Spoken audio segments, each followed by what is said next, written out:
Hello, LA Progressive community. This is Sharon Kyle, publisher of the LA Progressive.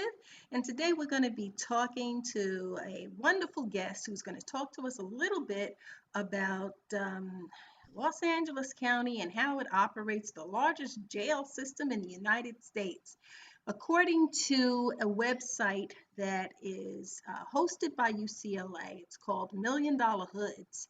LA County operates the largest jail system in the United States, and it imprisons more than any other nation on earth. At a cost of nearly $1 billion annually, more than 27,000 people are caged every night in LA County's jails and city lockups. But not every neighborhood is equally impacted by LA's massive jail system. In fact, LA's nearly billion-dollar jail budget is largely committed to incarcerating many people from just a few neighborhoods. In some communities, more than $1 million are spent annually on incarceration. So today, we're fortunate enough to have with us Megan Castillo. Megan is the Reimagine LA Coalition Coordinator. She's a grassroots organizer originally from South Central Los Angeles, California. Her experience is as a working class, first generation college student, as well as a Black woman of color. And that greatly informs her lens as an organizer. So I'm not going to read her bio. We're going to start off by welcoming her. Welcome, Megan. And let's start off by you telling us who you are. Give us a little bit about yourself. Thank you. Well, my name is Megan. My pronouns are she, her, hers, and I'm an organizer with La Defensa. I currently serve as their policy and advocacy manager, and I also serve as the Reimagine LA Coalition Coordinator. A little bit about me: I have a strong history in Black studies and African American studies.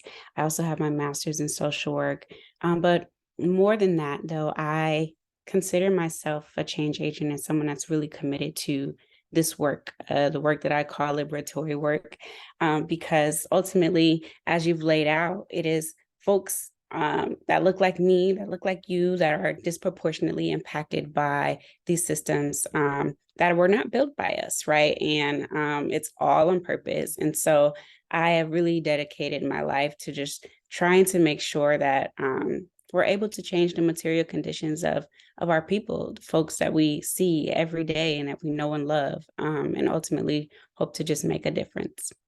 That's right. So we all know, those of us that read Michelle Alexander's fabulous work, The New Jim Crow, in her book, she points out that it was mainly drug policies that changed that resulted in Black and brown and Indigenous people disproportionately occupying the cages that some people call jails and prisons. Our people are in prison, but our people are no more apt to use drugs than white people. So I'm so thrilled that your organization is doing the work that it's doing. And 10 days ago, we had an election. And part of the ballot, one of the measures on the ballot was Measure A. Why don't you tell us about Measure A? Yeah. Measure A is a ballot initiative that allows the LA County Board of Supervisors to ultimately impeach the sheriff. And this is, of course, with cause. And there were about 4 of the 5 supervisors that ultimately voted yes. This ballot measure was put on the ballot by community members, by impacted folks, and by folks who have had to endure the sheriff's harassment.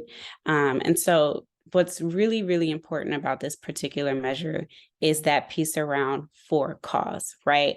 And that is a key point in this charter amendment. It ultimately means that there's a violation of laws that are related to the sheriff's duties, which include repeated neglect, the misuse of public funds, falsification of documents, and the obstruction of investigation, all of which we know that the now former Sheriff Villanueva has engaged in, right? And just continue to feed blatant lies to the public about public safety and about their whereabouts. And also, again, the continued harassment of everyday people and residents of Los Angeles County.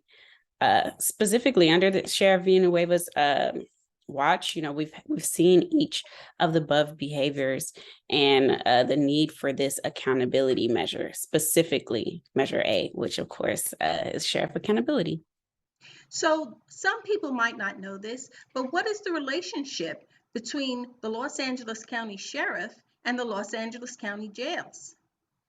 Ultimately, the connection between the Los Angeles County Sheriff and the jail system is that the sheriff are patrolling the streets, right? And they are ultimately handpicking and kidnapping our everyday people and throwing them into jail for whatever the case may be. And they are one of the first point of contacts for feeding the issue of mass incarceration, right? And so once our folks are cycled into the jail system, it is incredibly hard to get them out, incredibly hard, because that goes on your system, that goes on your record, and it's something that reverberates well after their life, right? Not just in terms of getting jobs or getting resources, but ultimately has an impact on mental health, right? Having gone through the system, having had impact or having had contact with law enforcement, that impacts your mental health, that impacts you physically.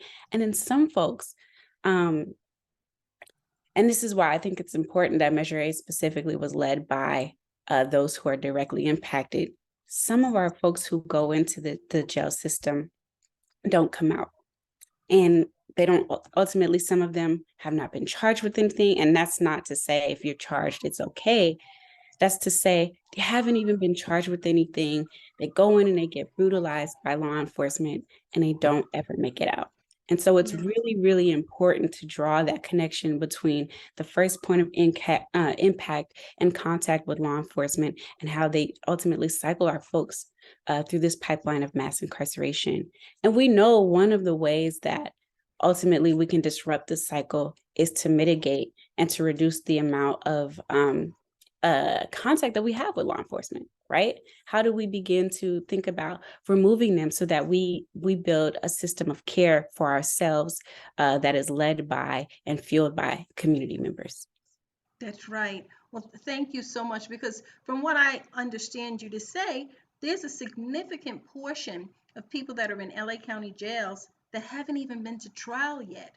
That's right. So, in essence, they're guilty. In our system of laws in the United States, they're not guilty. You are not guilty until proven guilty. So, they're innocent until proven guilty, yet That's right. generally because of economic reasons and because of our money bail system, they are serving time even before they have a trial and then Mm. interacting with members of the LA County sheriffs inside the LA County jails.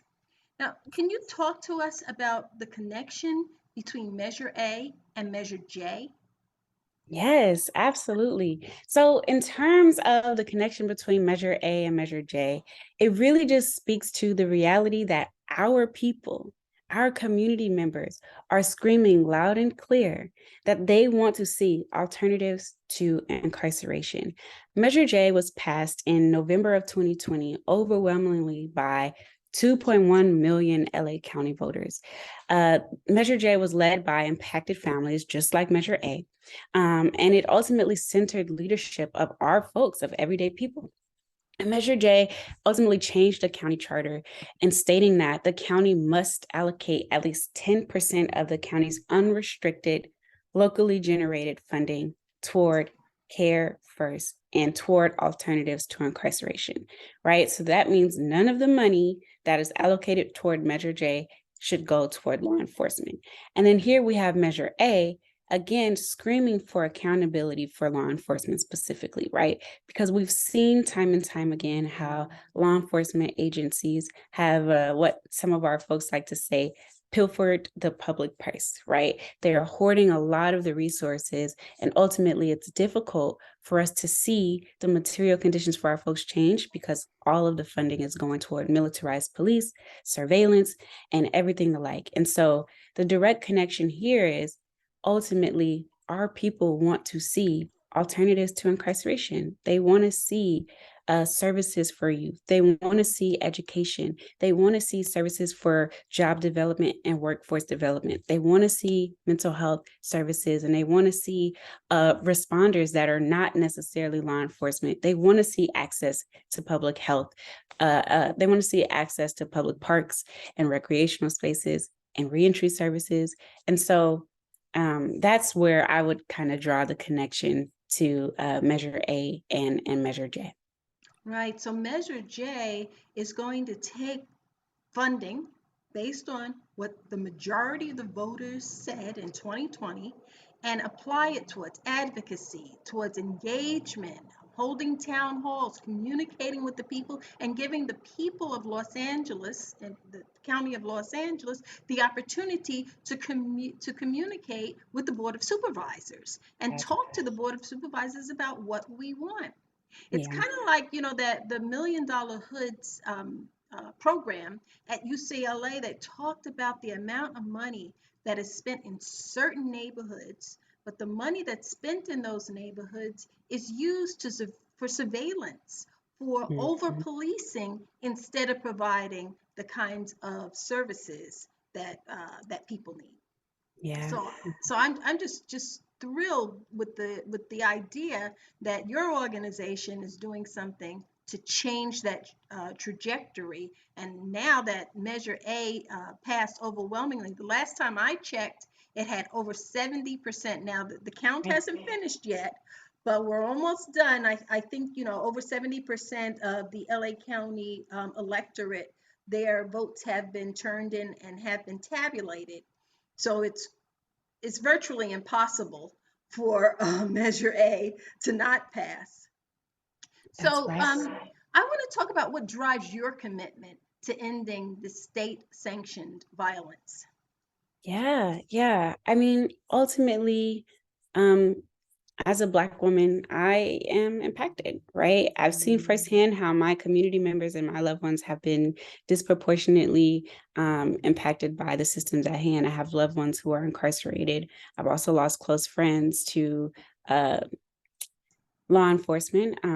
My dear friend Kenny Watkins was murdered by LAPD back in 2018. And ultimately, it has been really something that has rocked my world, right? It was a wake up call. And I recognized then um, that, these things are not by accident, right? They're on purpose, they're targeted, and these things have been in place since the inception of this country, right? This kind of pervasive racism and assault on Black folks, particularly, is woven into the fabric of our country, and so I am grateful that we've made incredible strides, right? Like with Measure J, with Measure R, with Measure A, we are seeing the people take the reins back, and so that's really what brought me into this work is just knowing my history, knowing where I come from, and then also having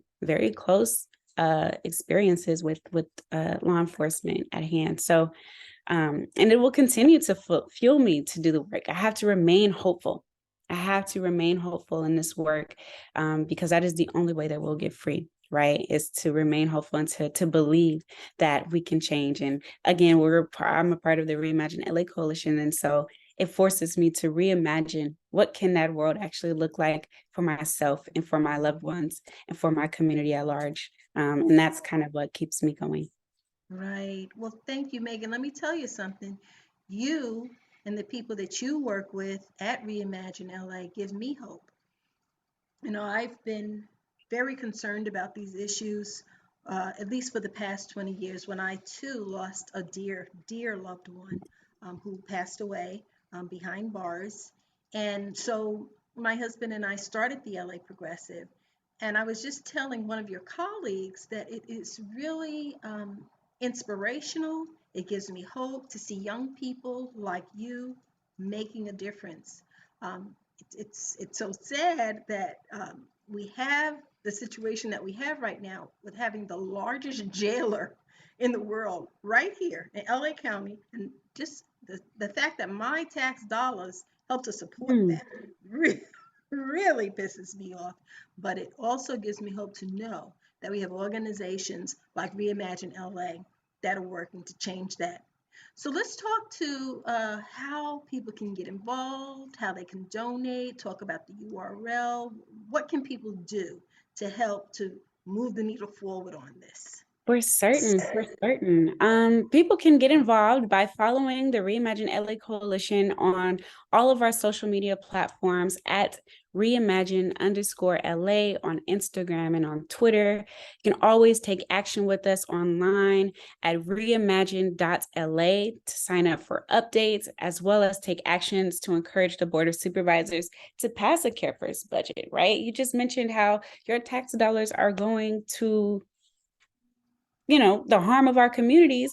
Well, let's continue to push for a Care First budget. And so we are continuing to put the onus on the Board of Supervisors to really implement the Care First budget, a budget that centers care, a budget that reflects our values. And so you can always take action with us there. And then, of course, our donate link, feel free to resource the work so we can continue to do this, is reimagine.la/donate. And so just for clarity, every little bit counts, right? Every little bit counts. And we are incredibly grateful for the opportunity to kind of uplift the work and to talk a little bit more about what we're doing and what we're all about. And hopefully we can turn all of LA County into a Care First county. Hopefully we can move all of our residents to be budget advocates, because really we should be the determiners of where our funding goes. And yeah, just really grateful for this opportunity to chat with you. Well, thank you so much, Megan Castillo, and LA Progressive looks forward to continue to supporting the work. And I believe that we're going to be seeing change on the horizon. Thanks so much for what you do. Thank you. Bye, LA Progressive community, and we will be back in a week or so with another installment. Thanks, Megan. Bye-bye.